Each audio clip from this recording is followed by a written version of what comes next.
Hi, I'm Tim Cook, and this is the fifth and last video of the training session on business planning in marine protected areas, organized by MedPAN, Brijuni National Park, and BlueSeeds. In the previous video, we discussed the general process we need to set up to study the possibilities of securing new financing for our MPA. Here, I will detail two examples of self-financing: visitor fees and concession fees.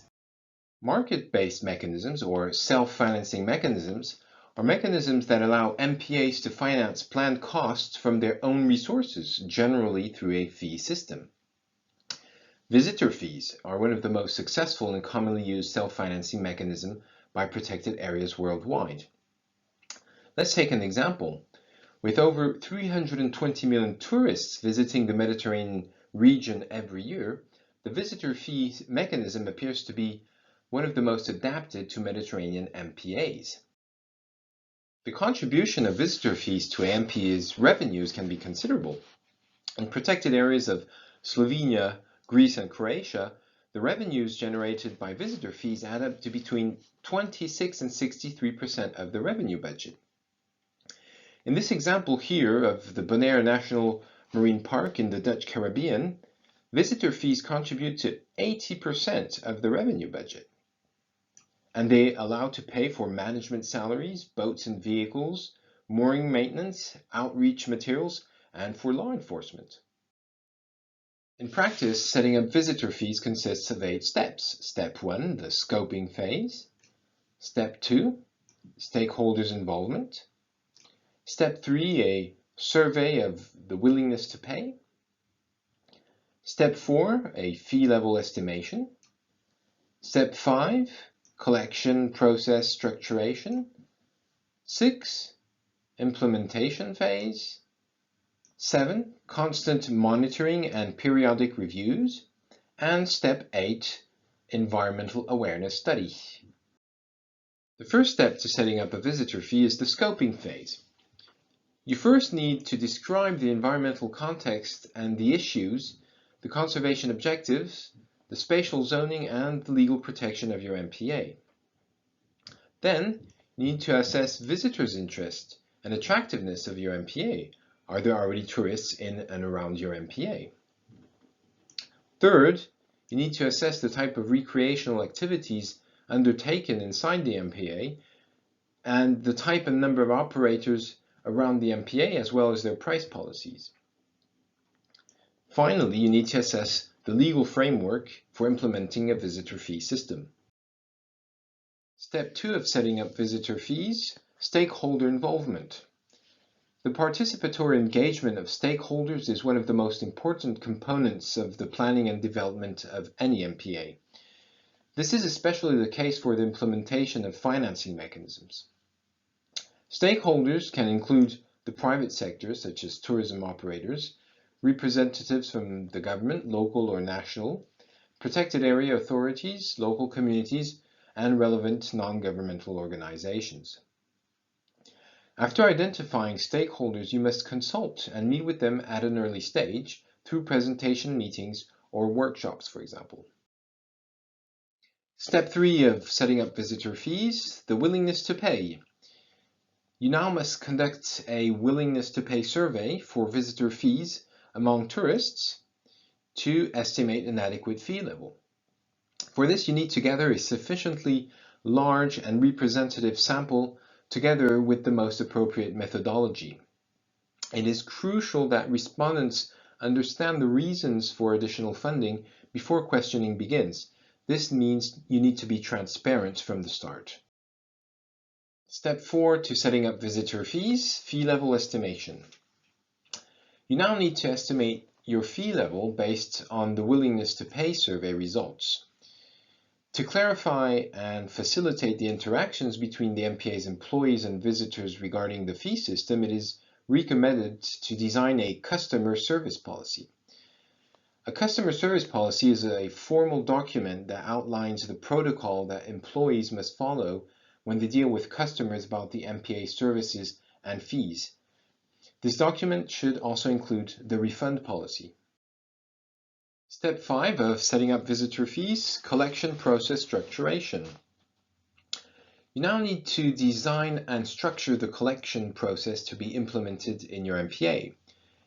Will fees be collected directly by the MPA, or will they be collected by third parties, for example, tour operators? You also need to implement the enforcement and controlling mechanisms to ensure the effective payment and collection, for example, through patrolling. Another solution can be using a visitor fee online payment tool like Reef Support. This can be an easy solution for both the MPA and the operators collecting the fees. Step 6 of setting up visitor fees, implementation phase. You first need to state clear objectives of the visitor fee mechanism and describe its structuring in a formal project document. You then need to formalize all your partnerships and collaborations that are required for the implementation of the visitor fee system. For this, negotiations and contracts can be externalized to a lawyer. Step 7 of setting up visitor fees, constant monitoring and periodic reviews. You must implement monitoring mechanisms and procedures to periodically assess the visitor fee system.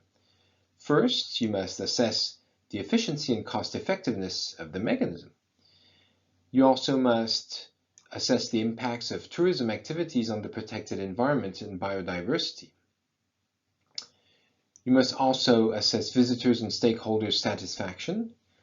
And finally, the performance of partners, if any, to meet the contractual obligations. Step 8 to setting up visitor fees, awareness. It's essential to allocate a part of the fee revenues to the development of education and communication programs. Indeed, people are generally more willing to pay conservation fees, including when they are optional, when the fee system is transparent, and if they are confident that the fees will be used for conservation projects. Okay, now another market-based mechanism, or self-financing mechanism, concession fees. Concession fees, like visitor fees, are a very successful and commonly used self-financing mechanism by protected areas worldwide. The contribution of visitor fees to an MPA's revenues can be considerable. Let's look at an example, Brijuni National Park in Croatia. Brijuni National Park is a self-financed MPA based mostly on tourism incomes. Tourists pay entry fees and use services from private operators, which pay concession fees to the park and run their activities inside. Brijuni National Park has between 240 and 300 employees and is visited annually by more than 150,000 visitors. The current park annual budget is approximately 7 million euros and is covered by mostly self-generated revenues. 77% of these revenues come from services like hotels, excursions, restaurants, underwater trails, and so forth, and entrance fees. 4% of these revenues come from property incomes, and 3% from the sales of goods. In practice, setting up concession fees consists of 6 steps. Step 1, the scoping phase. Step 2, stakeholders' involvement. Step 3, the planning phase. 4, the allocation phase. 5, the transaction phase. And 6, constant monitoring and adaptation. Step 1 of setting up concession fees, the scoping phase. Like in visitor fees, you first need to describe the environmental context and issues, the conservation objectives, the spatial zoning, and legal protection of your MPA.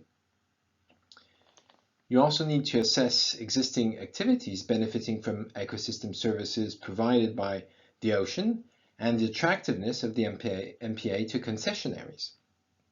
And finally, you need to assess the legal framework for developing a concession program in your MPA. Step 2 to setting up concession fees, stakeholders' involvement. As with visitors' fees, it is essential to establish an extensive stakeholder engagement. Step 3 of setting up concession fees, the planning phase. Here you first need to select those commercial activities you believe will have the greatest potential of success in the MPA. You then need to conduct a market analysis to ensure the economic viability of the selected activities for future concession areas. You then need to assess the potential environmental impacts of the selected activities. And finally, define the objectives and expected outcomes of the projected concession. Step 4 of setting up concession fees, the allocation phase. You will first need to develop, document, and publicize the awarding process and decision-making criteria so that these are clear and transparent to all. You will then need to define the concession model that will be offered and its duration. And finally, set the concession fees and plan the financial projections for your MPA. Step 5 of setting up concession fees, the transaction phase. Here is where you negotiate the provisions of the concession agreement and sign the agreement. While doing this, always keep in mind that conservation is the primary objective of the MPA. Sixth and last step to setting up concession fees, monitoring and adaptation. You will need to implement monitoring mechanisms and procedures to periodically assess the concession. Naturally, you will need to do impact monitoring, which is measuring the effects of the commercial activities on the protected environment. You also need to do compliance monitoring, which is ensuring that concessionaires are operating according to their concession agreement. And finally, activity monitoring, which is ensuring that the activities the concessionaires undertake correspond to those they have been permitted for. Thanks very much for your attention. There are several types of financing mechanisms for marine conservation. Here, we've just given you a couple of examples of conventional self-generated revenues. Searching for and developing new financing mechanisms is not part of this training program. However, some additional information on the subject can be found in the publications by Vertigo Lab, MedPAN, SPARAC, and the WWF, which were regularly cited in these videos, or in BlueSeeds' guide on financing mechanisms for Mediterranean MPAs, a publication funded by the MAVA Foundation and which can be downloaded on BlueSeeds' website. Again, we thank you all very much for your participation and we hope this has been useful. See you soon!